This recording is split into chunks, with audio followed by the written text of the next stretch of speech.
ये है हसनैन उर्दू मीडिया। आपको बहुत फ़ायदा हासिल हुआ। सही बात है कि ये जलसा बहुत देर तक नहीं चलेगा। जब हम सही चीज़ की सही कीमत तय नहीं करते हैं तो कभी कभी वो रास्ते से भटक जाते हैं। हमारे जलसा करने वालों को लगता है कि माइक का खर्च, टेंट का खर्च, लाइट का खर्च, इतना पैसा लगा करके 12 बजे तक जलसा ख़त्म कर दिया तो कौन सा कमाल कर दिया। और उसको फिर याद ही नहीं रहता है कि वक्त का खर्च भी एक खर्च है। उसको लगता है कि वक्त तो आदमी के पास यूँ ही फालतू है, खर्च तो असल माइक और टेंट का है। इसी वजह से माइक टेंट को पूरा वसूल लेता है सुबह तक में भी उतना ही पैसा लग रहा है, तो काहे 12 बजे तक ख़त्म करें, चाहे आदमी का वक्त ख़राब हो। मेरे भाइयों, 12 बजे के बाद सुनने की सलाहियत इंसान के अंदर नहीं रहती है। सोने का इंसान का मिजाज बनता है और वो फितरत है। लिहाजा फितरत के ख़िलाफ़ जो भी काम होगा कुछ दिन तो जज्बाती अंदाज में चल पाएगा, उसके बाद वो नहीं चल पाएगा।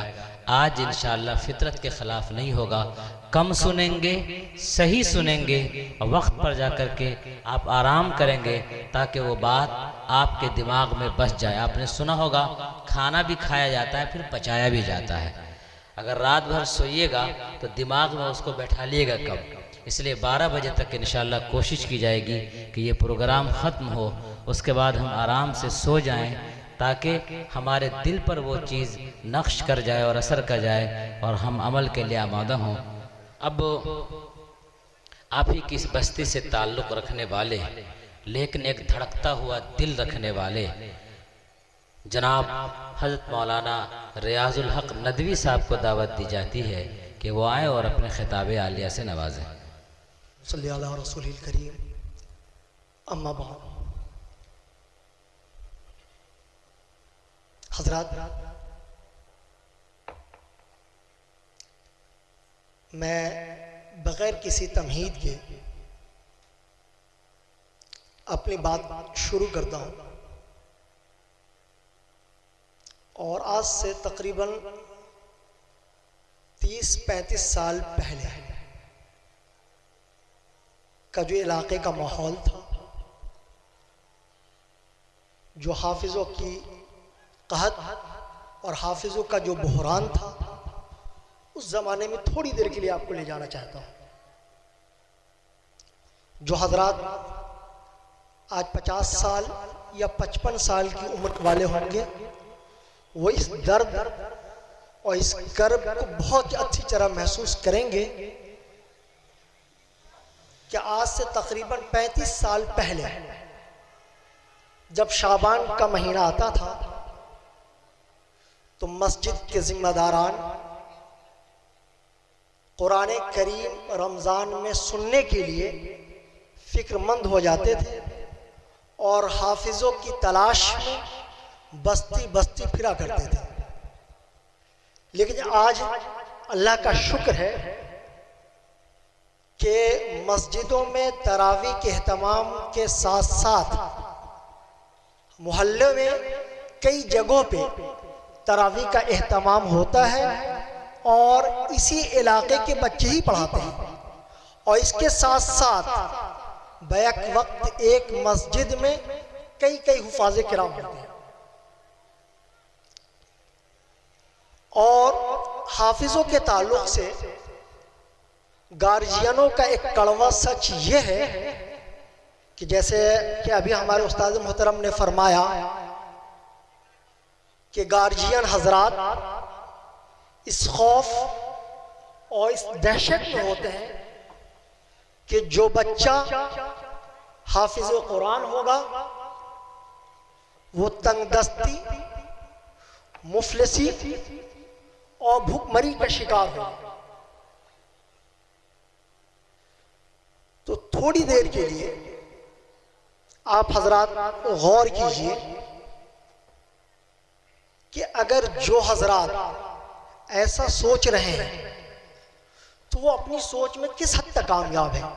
आप ज्यादा नहीं, सिर्फ इसी इलाके में 30-35 साल के अंदर जो बच्चे हाफिज़ कुरान हुए हैं उनका आप जायजा ले लीजिए कि आज की तारीख में वो बच्चे क्या भूखमरी के शिकार हैं?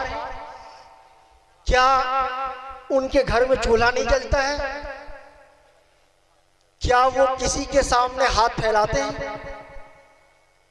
अगर नहीं तो फिर आपको अपनी सोच बदलनी होगी, क्योंकि जिस अल्लाह ताला ने इस कुरान की हिफाजत का ऐलान किया है उसका जरिया हम और आप हैं। जिस तरह हम आप अपने मुस्तकबिल के लिए, फ्यूचर के लिए एफडी या इंश्योरेंस का सहारा लेते हैं कि कल को बुरे वक्त में ये हमारे काम आएगा, तो आप ठीक उसी तरह अपनी औलादों में कम से कम बच्चों को हिफ्ज़ कुरान तक के लिए लाइए, ताकि कोई पढ़े ना या पढ़े, ये बच्चा अगर याद कर रहा है, साल में अगर कुरान ही सुना रहा है, तो बगैर किसी कटौती की इसका सवाब आपको मिलता रहे। और कुरान करीम या हुफ़ाज़ कराम की जो फजीलत है और उनके वालिदैन के साथ आखिरत में अल्लाह ताला जो इनाम इकराम का मामला कराएगा वो तो वहाँ होगा ही, लेकिन आज के दिन जो इज्जत, तकरीम और जो इकराम का मामला उनके वालिदैन के साथ आज इस इजलास में होगा, वो यकीनन रश्क भरा मंजर होगा। जब इस छोटी सी मजलिस में जब हम उनके वालिदैन पे रश्क करेंगे, तो जब वहाँ सोने का ताज पहनाया जाएगा तब वो मरहला कितना हसीन होगा। और आपको बताता चले कि हाफिज कुरान जिस मैदान में भी गए हैं, उन्होंने हर मैदान में अपनी सलाहियत और काबिलियत के झंडे गाड़े हैं। आज इस प्रोग्राम के जो मेहमान खुसूसी थे जनाब अब्दुल माजिद निजामी साहब,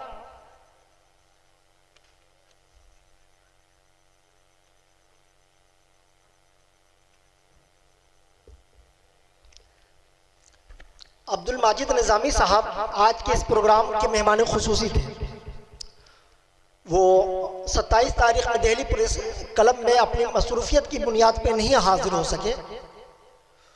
उनका इल्मी बैकग्राउंड मैं आपको बताता चलूं कि वो भी एक हाफिज कुरान है और आज की तारीख में राष्ट्रीय सहारा उर्दू के ग्रुप एडिटर हैं। अभी हाल ही में जो मदीना मस्जिद जो लालपुर में तामीर हो रही है, जिस इंजीनियर ने उसका नक्शा पेश किया, वो इंजीनियर भी हाफिज कुरान है।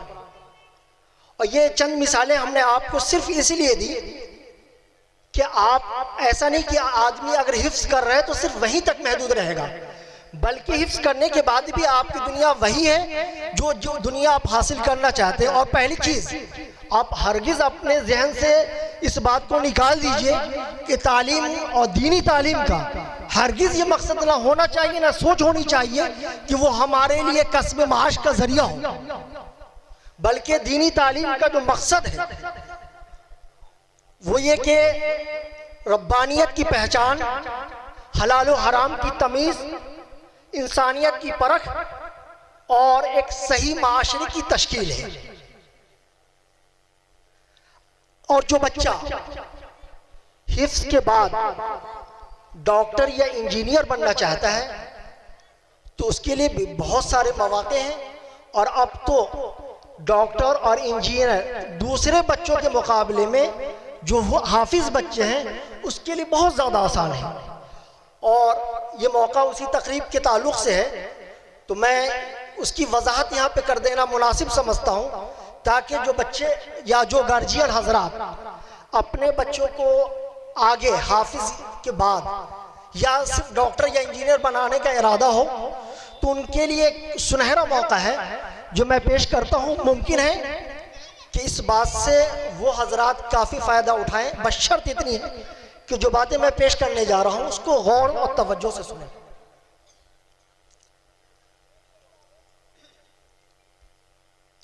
अभी पूरे हिंदुस्तान में बहुत सी तंजीमें काम कर रही हैं। ख़ास तौर से उन बच्चों पे जो हाफिज़ कुरान है। उसी में से एक नुमाया नाम शाहीन ग्रुप का है। इसकी तालीम का तरीक़ाकार ये है कि 12 साल से 16 साल के बच्चों को लेते हैं और तकरीबन सालाना फीस, रजिस्ट्रेशन और डाइनिंग और फूडिंग लेकर के तकरीबन 55,000 के आसपास का खर्च आता है। और तकरीबन 4 साल ये मेहनत कराने के बाद जो है ये कंपटीशन में बैठाते हैं और वहाँ से वो बच्चा सिलेक्ट किया जाता है। तो इस तरह से अगर आप 12 साल या 16 साल के अंदर जिसका बच्चा हाफिज हो रहा है तो समझिए मुफ्त में हाफिज भी हो गया, और डॉक्टर इंजीनियर बनना चाहता तो उम्र भी उसकी बच गई। और एक बच्चा जो सिर्फ हाई स्कूल या मैट्रिक या इंटर के जरिए जाना चाहता है उसके लिए लंबा वक्त लगता है। तो आप शॉर्ट वक्त में अगर ये कहा जाए कि हाफिज बनना एक बोनस हो गया, मुफ्त में कम उम्र में आप वक्त रहते हुए हाफिज कुरान बना ले रहे हैं, तो ये बहुत बड़ी नेमत है। और हमारे हजरत भी तशरीफ ला चुके हैं। अब एक बात मैं पेश करके अपनी बात मुकम्मल कर लूंगा कि ये इदारा जो हमारे मौलाना अशरफ अली साहब कायम किए और हर तरह के तानो तशीनी के बाद ये पूरी दिलजमी और लिल्लाहियत के वास्ते ये तालीमी सफ़र को जारी रखे हुए हैं। और ये उन्हीं की कोशिश का नतीजा है। किसी इदारे की उम्र जितनी उम्र नहीं है उससे कहीं ज़्यादा आज यहाँ बच्चों की जो फरागत हो रही है। इस इदारे की उम्र शायद 2.5 साल होगी।